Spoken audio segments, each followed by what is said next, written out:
Located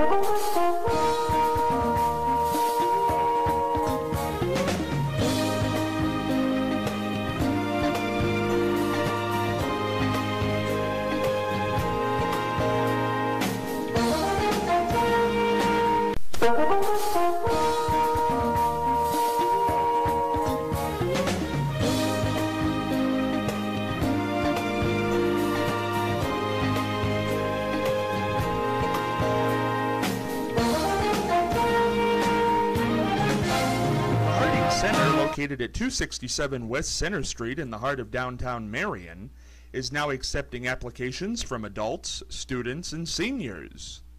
The Harding Center is a beautiful historic building offering one-bedroom apartments and efficiencies at affordable rental rates. All utilities are included. Basic cable and internet are available. The Harding Center is equipped with an on-site laundry facility for its residents. The property is located on the Marion City Transit bus line, and off-street parking is available. The Harding Center is managed by Starfish Building, LLC, Lois J. Fisher and Associates.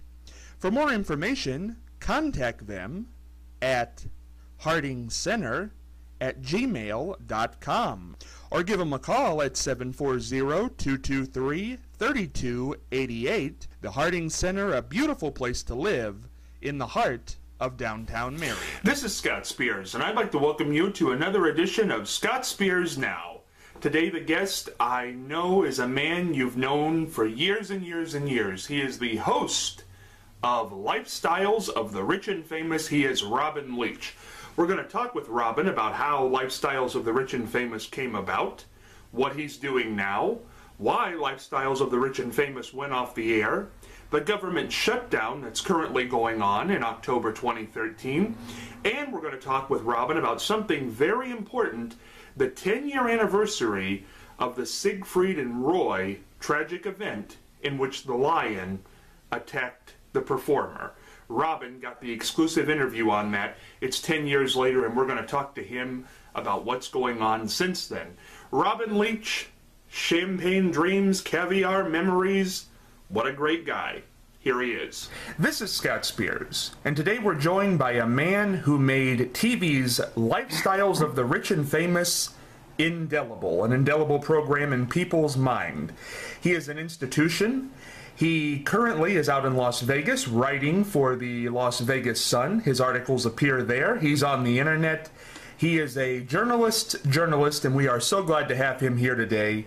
He is Robin Leach. Robin, how are you? I'm good, and champagne wishes and caviar dreams to you too.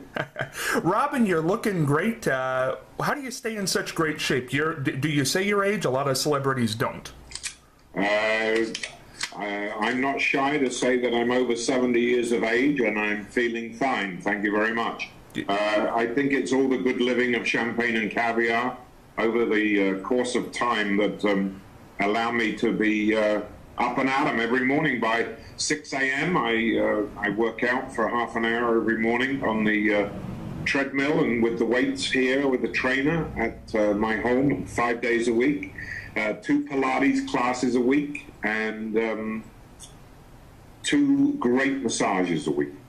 You know, it's kind of interesting, Robin, because a lot of the pictures we see of you, champagne, caviar, sometimes a cigar, hey, it's not hurting you. I don't let it hurt me because I never overindulge.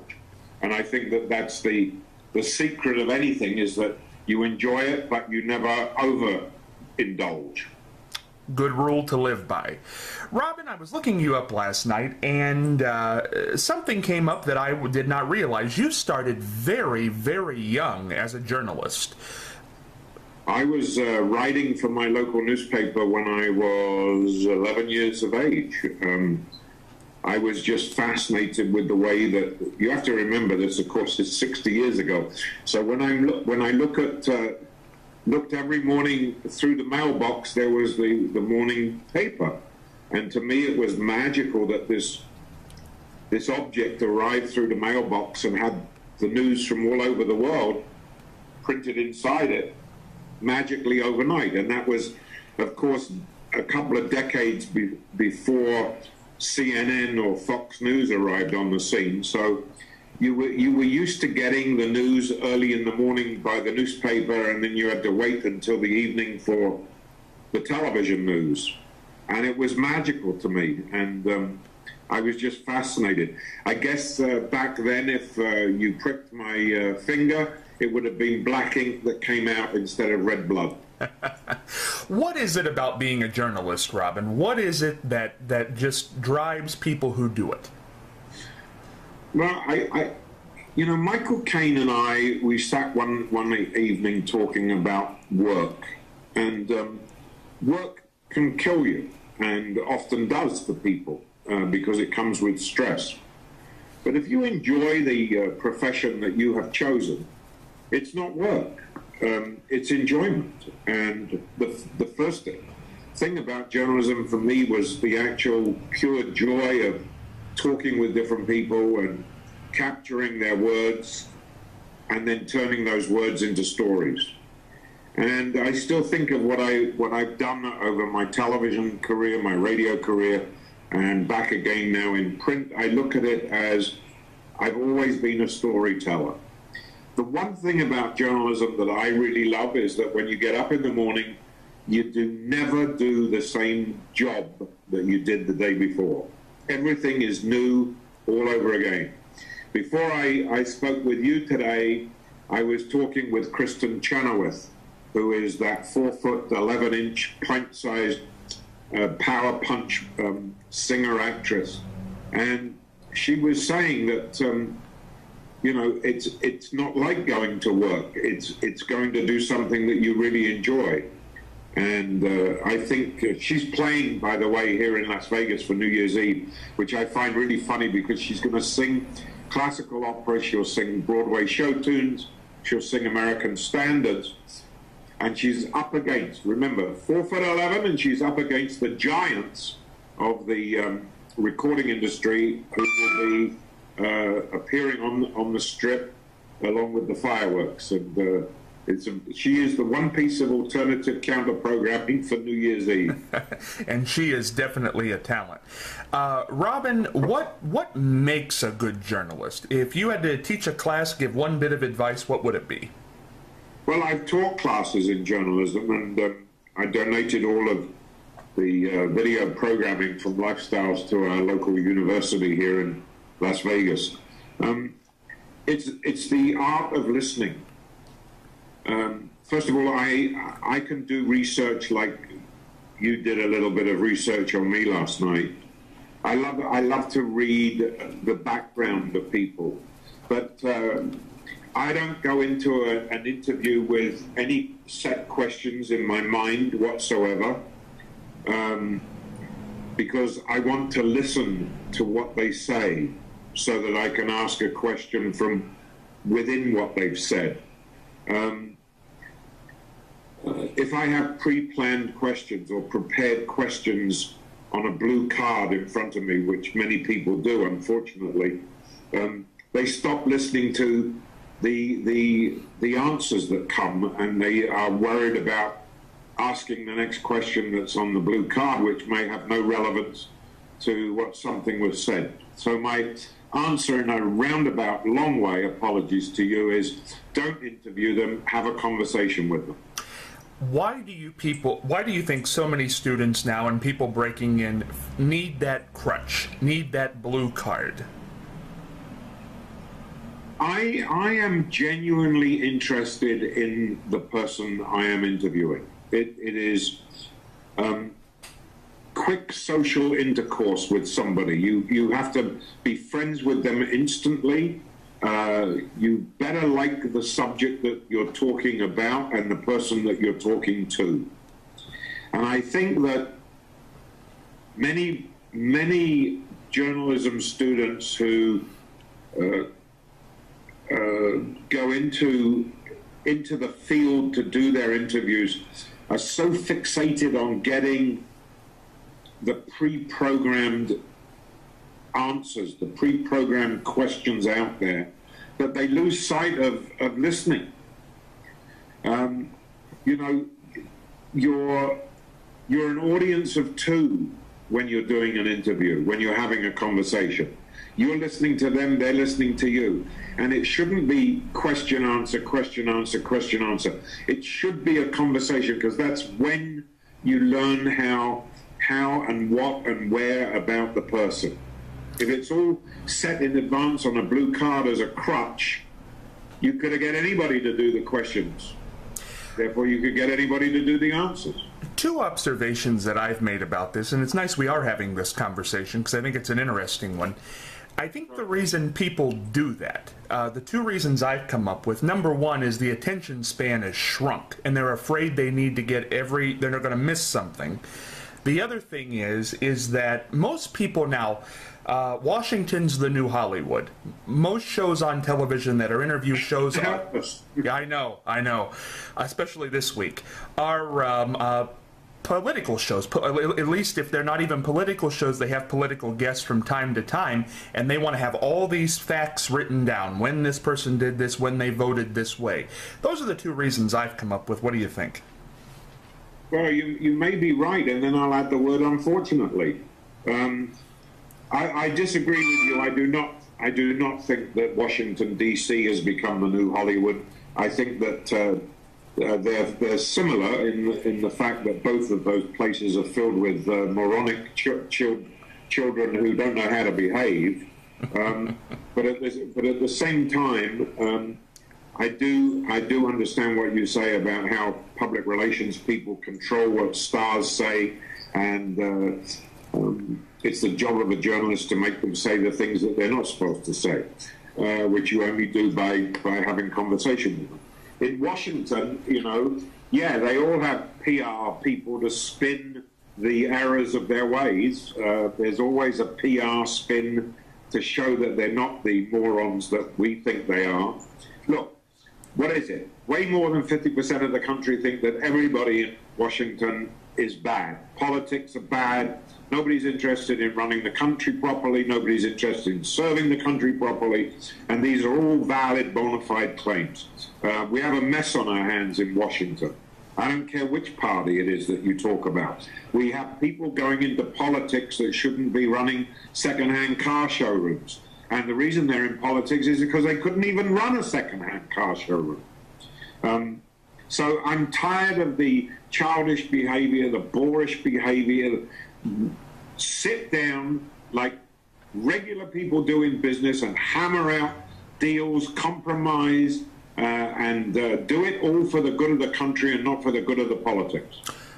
Is it all, Robin, do you really believe for the good of the political party? Why can't we compromise? We've always had political parties. This is silly, it seems to me. Silly, childish, juvenile behavior, temper tantrum behavior. Look, I think it goes with the moral and social fabric of the country and the times that we live in, to be really honest. Reality shows on television, and I was the first person that put a reality show on television with Lifestyles.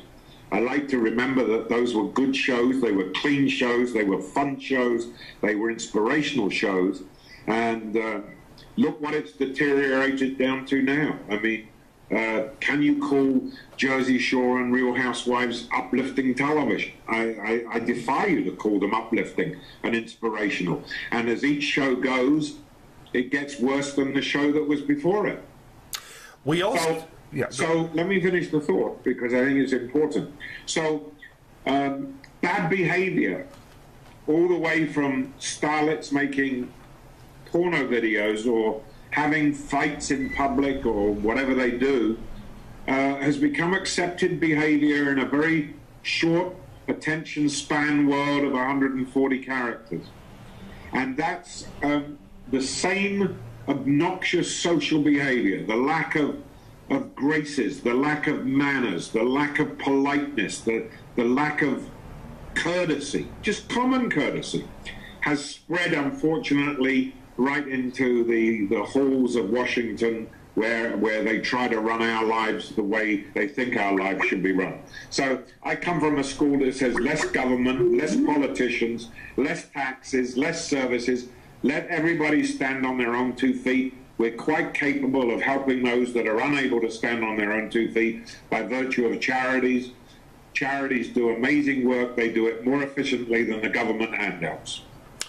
Robin, want to switch gears here for a second? I think you said that very well, and I think a lot of people agree with you.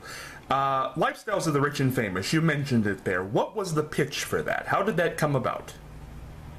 The pitch for the show was less than 7 minutes. It was a page and a half on a piece of paper, and I pitched it to a man who became my partner, Al Massini, who had created Entertainment Tonight, where I worked. And in less than 8 minutes, in less than 7 minutes, he gave me the $8 million that I needed to shoot the first set of specials. We had never really planned back then in 1982-83 when we were putting Lifestyles together. I was planning to stay at Entertainment Tonight, which was one of his shows, and we were going to do four 2-hour specials a year starting in 1983. And after we'd done the second 2-hour specials, the ratings for it were so huge. I mean, they were up there in the days of Dallas and Dynasty, and we were there with them in the 27s and 28s. Remember, Oprah sometimes doesn't even get a 3 when she was on regular television, and we were scoring 26s, 27s, and 28s. And the station said, you have to bring this to us as a weekly television series. So the plan for 4 2-hour specials a year was extended within the second 2-hour special. And what was the idea, essentially, the purpose of that show? It was born out of a frustration that I had working at Entertainment Tonight, in that a new senior producer came on board, and he said that he did not want to. He only wanted to concentrate on the work habits of stars. He wanted it focused on their next movie, their next theater project. Everything was work related. And I argued the point, saying that celebrities and TV movie stars, theater stars, they're human people, and the public, be they fans or just interested people, want to know about the rest of their life. And he said, absolutely not. I'm not interested in seeing how people live. I'm only interested in their work. So I went to Al with the idea of doing a show that literally did a live show inside the homes of different celebrities. And Al said to me, if anybody can do that, you can do it, but can you do it with rich people? And I said, rich people are absolutely no different than celebrities. Rich people are no different, except for the zeros in their bank account, than us. So the answer is yes, of course I can do it. And so we married his rich with my fame, and that was how the show came into being, on a piece of paper that was a page and a half, and off we went. And on that very first show, I went to Monaco, and we did the show from the Palace in Monte Carlo. Most memorable episode in all those years? So many. I mean, every show to me had to be better than the last show that we did. Every show had to be more outrageous than it was the last show. I mean, I remember, I think the reason that the show was successful was because we never put down anybody, and we encouraged all of our viewers to get off their backside, off the couch, work hard, and enjoy, you know, the fruits of their labors, which is how these people lived. I remember, you know, a house in Australia that was so large that they had chauffeur-driven limousines to take you from the bedrooms down to the main living room portion of the house on a road inside the house. And I'd never seen anything like that before. And I remember saying to the man who owned it, I've never seen a house like this. I guess I never will. And he says, you haven't seen the house in Germany with the 365 rooms, one for every different day of the year? And I said, no. And he said, well, here's the address. So I hopped on a plane, went there, and I saw that. That was a house, as I say, 365 rooms. And they had 7 people just on the staff to wind the clocks. And when I left that house, I said, I don't think I'll ever see another house like that as long as I live. And the man said to me, do you know about the house built completely from gold bars in Hong Kong? I said, no. He said, here's the address. I flew to Hong Kong, and when I was there and looking at the house made of gold, I said, I don't think I'll ever see another house like this. And that's exactly how it went on, because the very people, you could not go to the Yellow Pages and look up rich and famous. There was no category with the listing. So I had to rely on the rich and the famous people to tell me about the places that I never knew about, but they all knew about them. You know, Robin, one thing that interested me about that show greatly was I always wondered if the people who you were profiling were, obviously when you have a house like you just explained, you can't make that up. But when you would go and profile a celebrity or somebody who did well in business, were they putting on for you being there? Sam Walton comes to mind when he was driving around the pickup truck. I thought, is he just trying to relate to the common person? No, because he lived exactly like his customers. There was only one time in the entire time that we ran across something that wasn't totally real. And it was in the middle of doing an interview in San Francisco with the owner of a very large jeans company. And I got a very uncomfortable feeling while I was talking to him. And during a break in the filming, I asked my producer to go out to the garage and look at the cars that he had there. And I said to her, open the glove compartment and see what the registration is. And so she went out on the pretense that she was going to set up a shot of all these cars coming out of the garages at the same time. You know, he had the Rolls, the Bugatti, the Ferrari, the Maserati, the everything. And she came back about 10 minutes later and whispered in my ear that all the cars had been rented for one day. And so I said, I thanked him for his time and explained that we couldn't do anything with the interview because it was somebody putting on a show for us. Horatio Alger, rags to riches stories. And so we were very, very rigid about ensuring that everything was real and perfect. We weren't a show like Cribs that rented houses for basketball players. We were 100% authentic and real. Why did it go off the air? Well, I think after 13 years, I was exhausted, to be honest with you. I was trying, you know, I was the executive producer, the host, and the writer for the show. And for 12 years, I literally worked 24 hours a day, 7 days a week, 365 days of the year. It was an extraordinary grind of work and time. There was no life while it was being done. I mean, people thought it was fun to see me in a jacuzzi, you know, on a resort island in the Caribbean, but I was only in the jacuzzi for the time of the filming, and then I'd be on a plane to the next place to start filming with yet another television crew and field producer. So 12 years, I was exhausted. 12 years, I'd run out of general enthusiasm for what we were doing. I think also after 12 years, we'd exhausted some of the different ways that I always wanted to present stories. And so we began to slow it down. And I didn't want to go out by being cancelled. You know, when audiences drop, networks generally say, right, your life is over. I wanted to go out being remembered for the good show that we did before we ran out of steam. So we closed it down, and the irony of it was that the day after that decision had been made, which was an emotional decision, I began, obviously we were still producing shows, but I'd begun to wonder what next for me. What did I really want to do? And an old friend of mine who came from Cable News Network, CNN, who I'd worked with in my very early days of television, came to me and he said, I want you to help me build a network on based on food.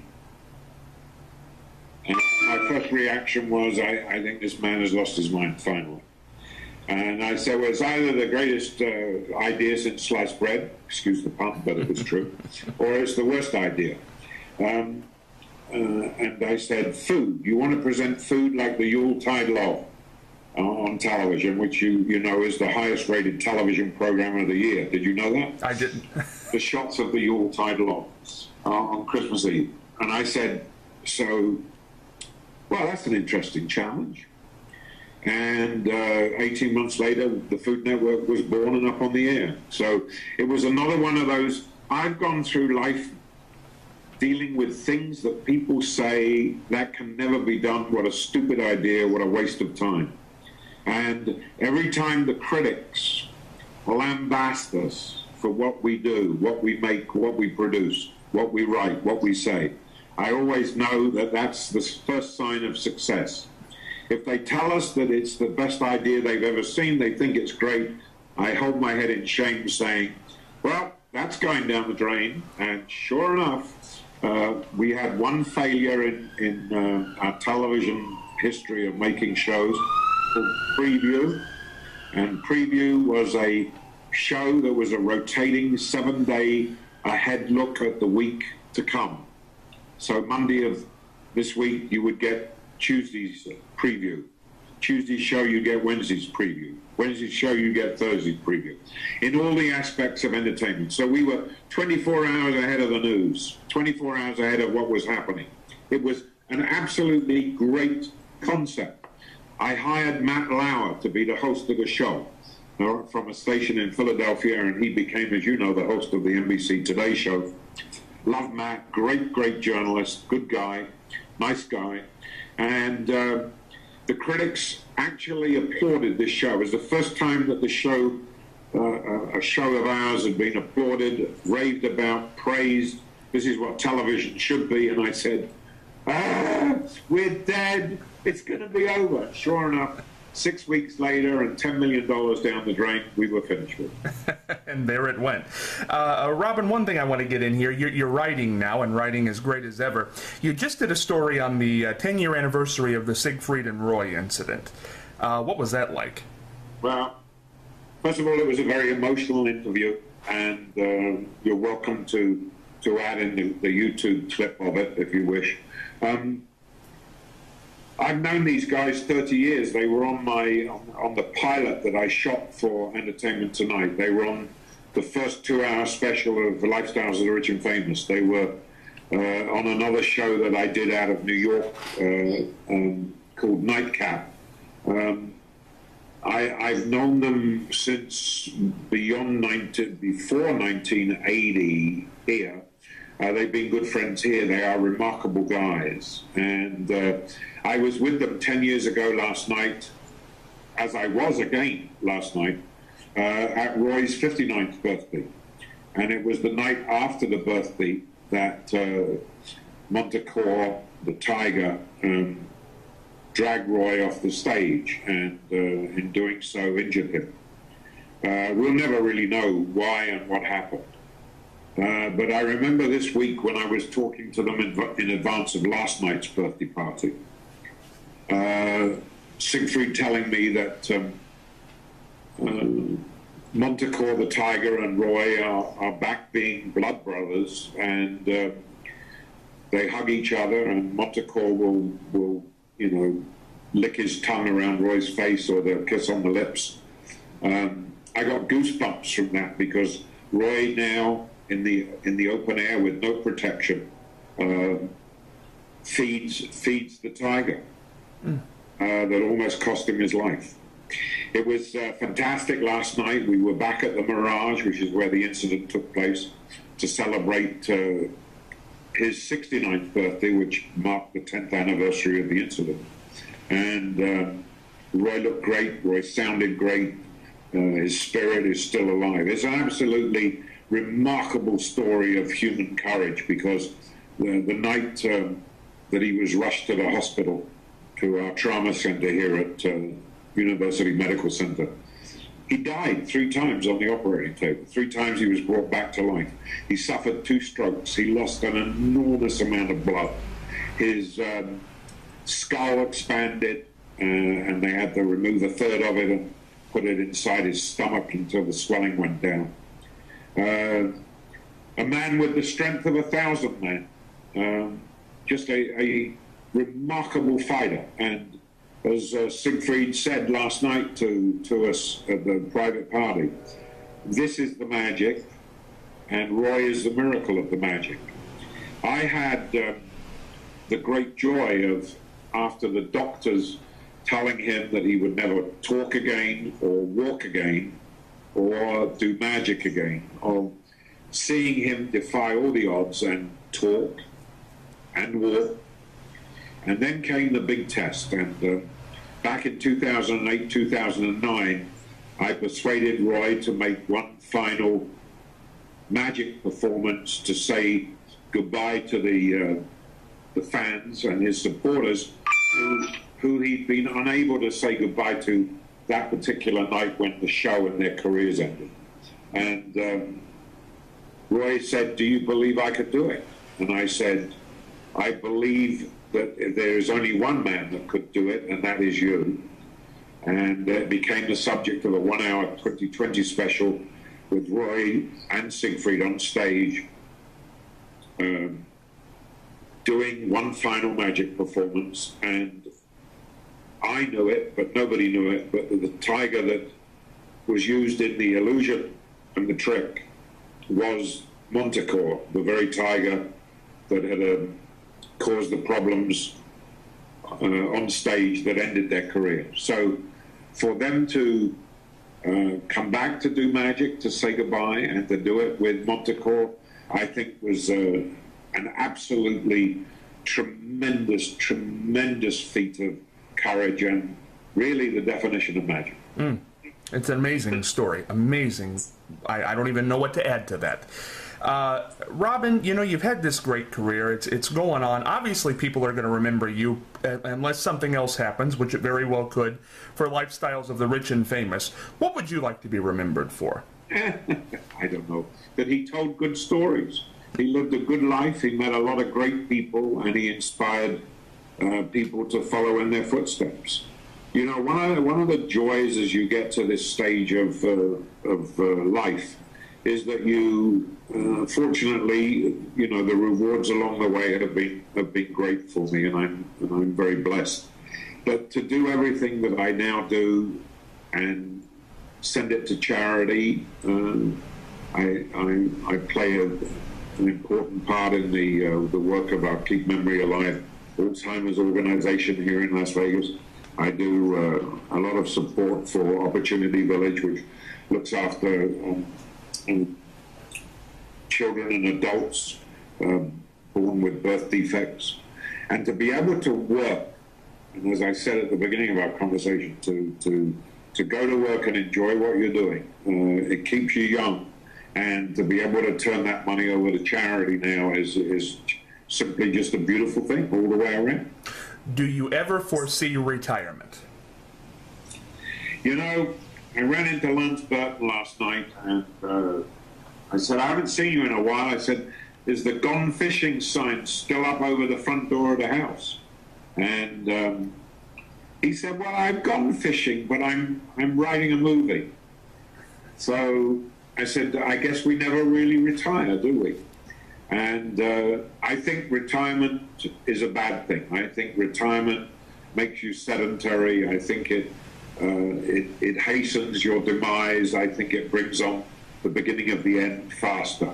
You know, we're taught to be active. God has given us a great brain to think with, to exercise, to use.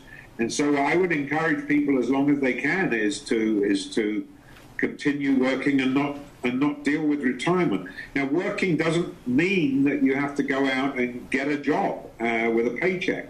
Working can be as good as being a caregiver for an Alzheimer's facility. It can be good as being a volunteer fireman, a volunteer nurse, a volunteer hospital worker, There are charities that scream out for help, and you can volunteer for all of those. So the answer is there will never be a retirement, but it's the ordering of a different way of approaching work. I understand that. Robin, you had one of the most famous sign-offs in the history of television. I want you to tell me where it came from, and then give it to me as we wrap up this interview. It's a hysterically funny story because I'm a great believer in bookending stories.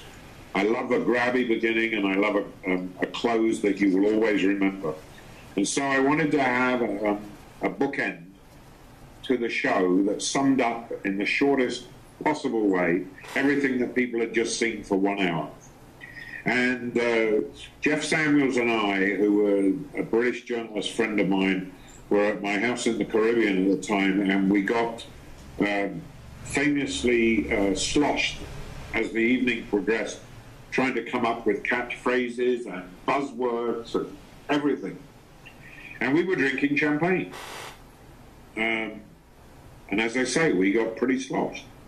And I don't know whether it was a simultaneous lightning bolt or whatever, but we both said, you know, we're looking at the very thing that sums it all up, which was the empty bottle of champagne. And I love alliterations. I think alliterations are one of the greatest things that exist in the English language. What goes with champagne? Caviar. What goes with caviar is cigars. I mean, and we decided after we wrote those 3 words down on a piece of paper that we could trim it to just champagne and caviar.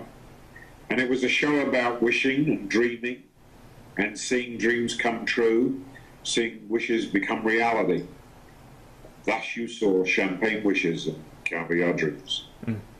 Robin Leach, you're an absolute pro, and I love having you on, and I hope you come back in the future. You got it, boss. We certainly have enjoyed our time with Robin Leach. He is a one-of-a-kind performer in the world of broadcasting, and how about that ending? You can't do much better than that. But for now, we're going to go with our own ending here, which is for me to say, this is Scott Spears, and until next time, I'm heading for the dugout.